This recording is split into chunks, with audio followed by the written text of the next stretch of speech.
¿Quieres conocer todo sobre la L-carnitina? Soy Xavier Ramírez de la Piscina, profesor en AudioFit, licenciado en bioquímica y dietista. Y en este vídeo voy a enseñarte el funcionamiento que tiene la carnitina, sus dosis, los beneficios que tiene y en general todo lo que necesitas saber sobre este complemento alimenticio.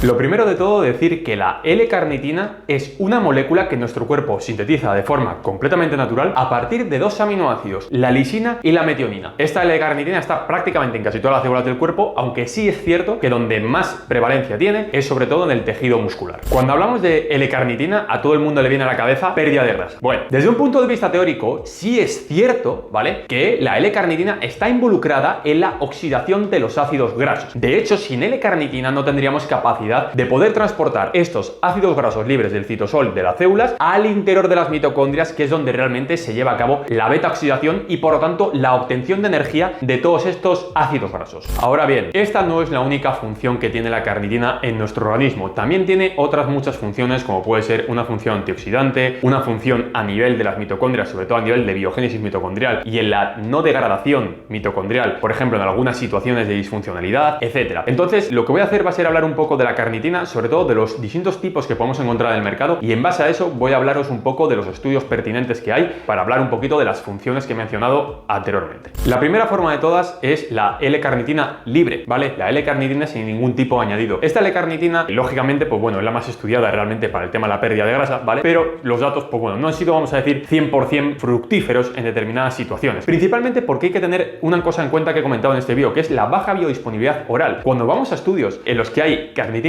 inyectable, ya la ecuación cambia. ¿Por qué? Porque ya tenemos, vamos a decir, una vía de entrada un poco más agresiva que no la vía oral. Por otro lado, hay que tener en cuenta algo que voy a comentar en este vídeo y que quiero que se te marque en la cabeza. Y es que la carnitina, para realmente poder transportarla al músculo de una forma más o menos efectiva, se requiere de algo en el medio, algo llamado insulina. ¿Por qué hablo de la insulina? Principalmente porque la carnitina necesita de un transportador específico que es el OCTN2, ¿vale?, para entrar dentro del tejido muscular. Este OCTN2, ¿vale?, necesita al final también sodio, necesita también bombas de sodio y potasio, y al final todo este mecanismo está estimulado por la insulina. Por lo tanto, incrementar los niveles de insulina, por ejemplo, con el consumo de algún hidrato de carbono de alto índice glucémico, más el consumo de L-carnitina, podría propiciar en cierta manera esta entrada de carnitina al músculo, como se ha visto en algunos estudios, y esto podría llevar a cabo el que tengamos, vamos a decir, los sustratos necesarios para poder llevar a cabo esta quema de grasa, vamos a decir, aumentada. Por otro lado, hay que mencionar, ¿vale?, y eso es algo que es más empírico que científico, ¿vale?, que en muchos estudios no se tiene en cuenta realmente, vamos a decir, el consumo energético de las personas, y por lo tanto al final, cuando a lo mejor se estudian en estudios de fertilidad o en estudios a lo mejor para síndrome de ovario poliquístico, etcétera, que hay estudios de ello, no siempre se valora este tema. Entonces, claro, no sabemos realmente si los sujetos a lo mejor están consumiendo la L-carnitina en una situación de hiperinsulinemia o a lo mejor en una situación de hipoinsulinemia, ¿vale? ¿Qué quiero decir con esto? Que muchas veces los resultados pueden cambiar simplemente porque esta biodisponibilidad baja que tiene la L-carnitina puede estar parcheada por esa cantidad de insulina que, si no está controlada, vamos a decir, simplemente con un control etario por parte de los investigadores, puede dar datos aberrantes, ¿vale? Esto es algo que comento simplemente porque yo, cuando he leído estudios, hay mucha contradicción a veces en determinadas temáticas y precisamente puede venir por ahí uno de los problemas. Otra fórmula de carnitina que podemos encontrar en suplementos deportivos es la acetilcarnitina, con las siglas ALCAR. Esta molécula acetilada, la característica que tiene es que es una forma de carnitina que puede pasar fácilmente la barrera hematoencefálica y por lo tanto de meterse dentro de nuestro tejido nervioso para hacer diana en él. Sobre todo se ha estudiado para deterioro cognitivo, enfermedades cognitivas como puede ser el Alzheimer, etcétera. Cuando se ha utilizado, vamos a decir, en sujetos sanos, pues realmente los datos no han sido buenos, ¿vale? Entonces yo siempre diré que al final no hay que meter un fármaco o una molécula a alguien que está sano, porque realmente no le va a dar a lo mejor más beneficio del que se está buscando. Normalmente las moléculas o los fármacos que realmente tienen una diana de cara a la mejora de algo es algo que está deteriorado de por sí, ¿vale? Esto es algo que quiero dejar claro, principalmente porque mucha gente a lo mejor consume acetilcarnitina en su día a día simplemente para intentar buscar más lucidez mental y a lo mejor no es el suplemento estrella precisamente para ese fin. Otra forma de carnitina que podemos encontrar dentro de la suplementación deportiva es la carnitina tartrato, que es una molécula de L-carnitina unida a una molécula de ácido tartárico. Esta molécula cogió bastante relevancia a partir de algún estudio que salió sobre todo por mejoras en los niveles de testosterona y tal. Sin embargo, luego también han salido otros estudios a nivel de la recuperación muscular, pero el problema es lo de siempre, que la financiación era completamente directa de justamente la empresa que suministraba el producto. Entonces te quedas un poco en esa situación en la que dices, bueno, vale, puede que a lo mejor sirva, pero a lo mejor no tanto como como realmente nos lo están desplayando, ¿vale? Pero que sepáis que hay esta fórmula que muchas veces se encuentra dentro del ámbito de la suplementación deportiva. Y la última fórmula de la que voy a hablar va a ser de la GPLC, que son las siglas de glicina propinoil L-carnitina. Principalmente esta fórmula, sobre todo, se ha utilizado, se ha estudiado, mejor dicho, en estudios sobre todo de insuficiencia venosa, problemas cardiovasculares, etcétera. ¿Por qué? Porque parece ser que tiene algún tipo de implicación, sobre todo en la producción de óxido nítrico. Digo porque esto todo son conjeturas, o sea, ¿qué quiero deciros con esto? Que por desgracia muchos de estos suplementos realmente los va a consumir una persona sana que hace deporte y posiblemente no note ni cosquillas, más allá del efecto placebo, que por cierto no es poco, y es un poquito de lo que voy a hablar ahora. Esto que voy a decir ahora es algo 100% empírico, pero yo os puedo asegurar que yo, al menos en mi alrededor, la molécula más placebo que he llegado a ver en mi vida, sobre todo de las sensaciones que te cuenta la gente, sobre todo la carnitina. Una persona que consume carnitina por la mañana con esa búsqueda de pérdida de grasa corporal, es curioso que todo el mundo te dice: ¡guau! Me encuentro súper activo, ¡guau! Es que parece que me han dado un chute de algo. Y es como,